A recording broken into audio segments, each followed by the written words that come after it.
உலக மக்கள் எல்லோருக்கும் வணக்கம். நான் உங்கள் ஜி கோபால் பேசுகிறேன். இன்னைக்கு நம்ம பேசக்கூடிய பலன் என்னன்னா, தமிழ் புத்தாண்டு வாழ்த்துக்கள். ஏப்ரல் மாதம் 14ஆம் தேதி இந்த தமிழ் புத்தாண்டு வருகிறது. இந்த ஏப்ரல் 13/4/2024 8/26 இந்த புத்தாண்டு பிறந்தது. அப்ப இந்த புத்தாண்டாகப்பட்டது தமிழ் வருடங்கள் 60. இந்த 60ல 38வது வருடம் தான் இந்த குரோதி வருடம். அப்ப இந்த குரோதி வருடம் ஆகப்பட்டது கடக ராசிக்காரர்களுக்கு எப்படி இருக்கும்? அப்ப இந்த குரோதி வருடம் பிறக்கும் போது பிரம்ம முகூர்த்தத்தில், அதாவது 3 to 4 3 விளக்கோ 5 விளக்கோ 7 விளக்கோ அகல் விளக்கு ஏற்றி தெய்வத்தை வழிபடணும். அது போக இந்த காரிய சித்தி மாலையை 11 முறை கேட்கணும். இப்படி கேட்பதால் அந்த விநாயகருடைய அனுகிரகம் உங்களுடைய வாழ்க்கையில இந்த குரோதி வருடத்துல பலவிதமான கஷ்டங்கள் விலகி எல்லா விதமான நன்மைக்கும் அந்த விநாயகர் உங்களுக்கு துணை இருப்பாரு. அப்ப இந்த குரோதி வருடத்தினுடைய பலன்கள் கடக ராசிக்காரங்கள். அப்ப இந்த கடக ராசிக்காரங்களுக்கு இப்ப அஷ்டம சனி நடக்குது. அப்ப இந்த அஷ்டம சனி காலகட்டத்திலும் அவங்களுக்கு ஒரு தைரியம் வரணும், ஒரு தன்னம்பிக்கை வரணும், ஒரு வீரம் வரணும். அப்படின்னா பிரசக்தி பெற்ற ஆஞ்சநேயருடைய வழிபாடு மெட்ராஸ்ல பாத்தீங்கன்னா ஆழ்வார்பேட்டை, நாமக்கல், கும்பகோணம், சுசீந்திரம், இது மாதிரி நிறைய இடங்கள்ல ஆஞ்சநேயர் கோயில் இருக்குது. அப்படி இல்லைன்னா கூட நீங்க இருக்கக்கூடிய ஊர்லயே ஆஞ்சநேயர் கோயிலுக்கு போய் அந்த ஆஞ்சநேயருக்கு வெத்தலை மாலை போட்டு, அப்படி இல்லைன்னா வெத்தலையாவது வாங்கி வச்சு நீங்க தரிசனம் பண்ணிட்டு வாங்க. அப்படி பண்ணிட்டு வரும்போது நம்மளுக்கு நல்ல தைரியம் கிடைக்கும், ஒரு தன்னம்பிக்கை கிடைக்கும்.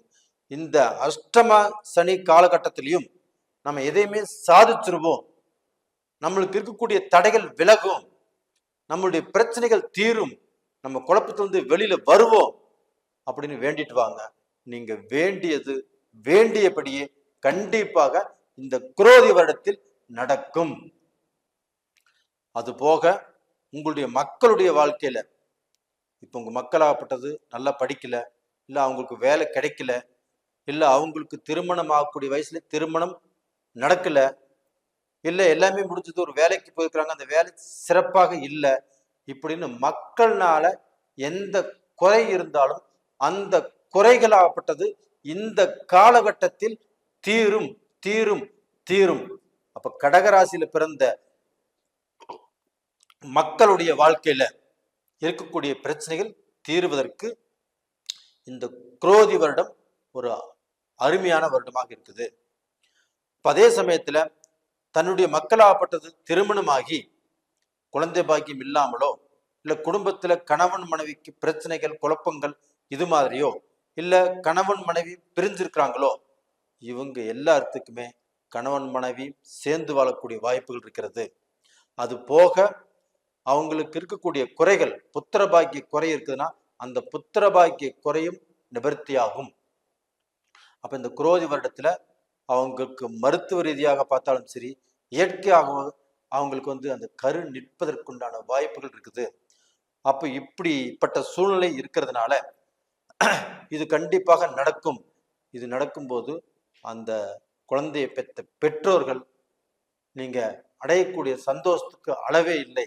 அந்த சந்தோஷம் இந்த வருடத்தில் கண்டிப்பாக இருக்குது. இது போக பாத்தீங்கன்னா அரசியல்வாதிகள் அவங்களுடைய வாழ்க்கையிலுமே ஒரு நல்ல மாற்றம், அடுத்தவங்க உங்களை பார்த்து பெருமைப்படக்கூடிய அளவுக்கு உங்களுடைய நிலைகள் உயரும், உங்களை பார்த்து ஆச்சரியப்படக்கூடிய அளவுக்கு பெருமைப்படக்கூடிய அளவுக்கு உங்களுடைய அந்த அந்தஸ்துங்கிறது கண்டிப்பாக மாறும். அரசியலுமே நீங்க நல்ல பேர் எடுப்பீங்க. எதிர்பாராத இடத்திலிருந்து எதிர்பாராத செய்திகள் உங்களுக்கு வந்து சேரும். அப்போ கடகராசியில பிறந்த ஆண் பெண்களுக்கும் இந்த குரோதி வருடத்தில் ஒரு அருமையான நட்பலனாகப்பட்டது இருக்குது. அப்ப இதே சமயத்துல பாத்தீங்கன்னா இந்த கவர்மெண்ட் ஜாப்ல இருக்கிறவங்களுக்கும் ப்ரமோஷன் கிடைக்கும். அப்ப அவங்க ஒரு படி மேல வரக்கூடியவர்களுக்கு வாய்ப்புகள் இருக்குது. இது மட்டும் இல்லைங்க, இந்த ஆண் பெண் இவங்களுக்கு இருக்கக்கூடிய அந்த சங்கடம் சலிப்புகளாகப்பட்டது தீர்ந்து அவங்க நல்ல நிலைக்கு வரக்கூடிய அமைப்பு இருக்குது.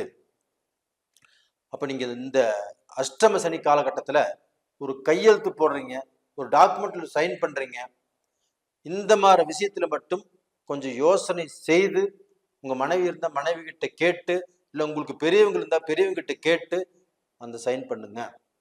அதே சமயத்துல இப்ப இந்த அஷ்டம சனி காலகட்டத்துல கொஞ்சம் டென்ஷன் உருவாகும் உங்களுக்கு. அப்ப அந்த டென்ஷனை கண்டிப்பா குறைச்சிக்கோங்க. அப்ப அந்த டென்ஷன்னால நீங்க உங்க பக்கத்துல இருக்கிறவங்களை சங்கடப்படுத்துறதுக்கு ஆளாகும். அப்படி சங்கடப்படுத்தாதீங்க. அப்போ இந்த சமயத்துல ஒரு சாந்தம் வேணும், ஒரு அமைதி வேணும். அப்ப அந்த அமைதியை ஏற்படுத்திக்கிறதுக்கு பாருங்க. அப்ப இது போக நீங்க செய்யக்கூடிய தொழில், நீங்க செய்யக்கூடிய பிசினஸ், நீங்க செய்யக்கூடிய வியாபாரத்துல ஒரு முன்னேற்றம் கிடைக்குமா அப்படின்னா கண்டிப்பாக முன்னேற்றம் கிடைப்பதற்குண்டான வாய்ப்புகள் நல்லா இருக்குது. அது மட்டும் இல்லைங்க, நீங்க இந்த வருஷத்துல ஒரு படி முன்னுக்கு வர போறீங்க. அப்ப உங்களுடைய கஷ்டத்தை எல்லாத்தையுமே மிஞ்சி நான் ஒரு படி நல்லபடியாக வந்துட்டேன் அப்படின்னு சொல்லக்கூடிய வாய்ப்புகள் கண்டிப்பாக உருவாகும்.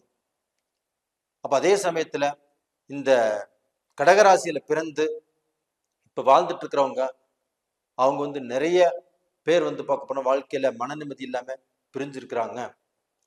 ஒரு சிலருக்கு பார்க்க போனா அந்த வாழ்க்கையில தன்னுடைய துணைவையை இழந்து வாழ்ந்துட்டு இருக்கிறாங்க. இப்படிப்பட்டவங்களுக்கு பிரிந்தவர் குடும்பம் ஒன்று சேரும். அதே சமயத்துல அவங்க வாழ்க்கையில பிரிஞ்சிருக்கிறவங்களுக்கு மறுமணம் அப்படிங்கிறது அமைவதற்குண்டான வாய்ப்பு இருக்குது. அப்ப இந்த அஷ்டம சனியிலும் கண்டிப்பாக சுபகாரியங்கள் நடக்குமா அப்படின்னா நடக்கும். கல்யாண காரியங்கள் கண்டிப்பாக நடக்கும். பிரிந்தவர்கள் ஒன்று சேருவாங்க. அதே சமயத்துல பிரிஞ்சு போனவங்களுக்கு எனக்கு மறு வாழ்க்கை வேணும் அப்படின்னு நினைக்கிறவங்களுக்கு இந்த காலகட்டத்துல மறு வாழ்க்கை உண்டாகும். அப்ப இதன் காரணமாக கடகராசியில பிறந்தவங்க கண்டிப்பாக அவங்க வாழ்க்கையில ஒரு அமைதி, ஒரு சாந்திங்கிறது கண்டிப்பாக கிடைக்கும். அப்ப டோட்டலா பாத்தீங்கன்னா இந்த கடகராசியில பிறந்தவங்க இப்போ அவங்க கடைபிடிக்க வேண்டிய விஷயம் என்னன்னா கொஞ்சம் அமைதியாக, கொஞ்சம் சாந்தமாக இருப்பது நல்லது. இப்ப அந்த அமைதியாக இருக்கிறதுக்கும் சாந்தமாக இருக்கிறதுக்கும் அந்த ஆஞ்சநேயருடைய வழிபாடு நல்லா இருக்கும். இப்ப அந்த ஆஞ்சநேயருடைய வழிபாடாகப்பட்டது உங்களுக்கு தைரியத்தையும் தன்னம்பிக்கையும் கண்டிப்பாக கொடுக்கும். அப்ப அந்த தன்னம்பிக்கையினால நீங்க வாழ்க்கையில ஒரு நல்ல பொசிஷனுக்கு வருவீங்க. அப்ப இந்த காலகட்டத்துல நீங்க இந்த மோர் குடிக்கலாம், தயிர் சேர்த்திக்கலாம். உங்களுக்கு கொஞ்சம் குளுமை இருக்கணும். அந்த குளுமையை சேர்த்திக்கிறது நல்ல விஷயம். இப்போ அந்த இம்யூனிட்டி பவர் வர்றதுக்கு நெல்லிக்காய் அதிகமாக சாப்பிடலாம். இதெல்லாம் சாப்பிட்டா உங்களுக்கு அந்த அமைதி கிடைக்கும், அந்த சந்தோஷம் கிடைக்கும், அந்த மன நிறைவு கிடைக்கும். நேயர்களே, இந்த பதிவு பிடிச்சிருக்குன்னு நினைக்கிறேன். பிடிச்சிருந்தா லைக் பண்ணுங்க, சப்ஸ்கிரைப் பண்ணுங்க, ஆல் அப்படிங்கிற பெல் பட்டனை ப்ரெஸ் பண்ணிக்கோங்க. உங்களுடைய ஜென்ம ஜாதகத்தில் நடக்கக்கூடிய தசா புத்திகள் சாதகமாக இருக்கிறதா பாதகமாக இருக்கிறதா? ஏன்னா அந்த ஜென்ம ஜாதகம் தான் உங்களுடைய தலையெழுத்தை நிர்ணயம் பண்ணும். அப்ப அந்த ஜாதகத்தை பார்த்துட்டு நீங்க லைஃப்ல நீங்க இப்போ இந்த வருஷத்துல எந்த முடிவு பண்ணினாலும் உங்க ஜாதகத்தை பார்த்துட்டு நீங்க எந்த முயற்சிகள் பண்ணினாலும் உங்க ஜாதகத்தை பாருங்க. வாட்ஸ்அப் பண்ணுங்க. கீழே 2 நம்பர் கொடுத்துருக்குறோம். கால் பண்ணுங்க, இல்லை வாட்ஸ்அப் பண்ணுங்க. உங்களிடமிருந்து விடைபெறுவது உங்களின் ஜி கோபால். நன்றி, வணக்கம்.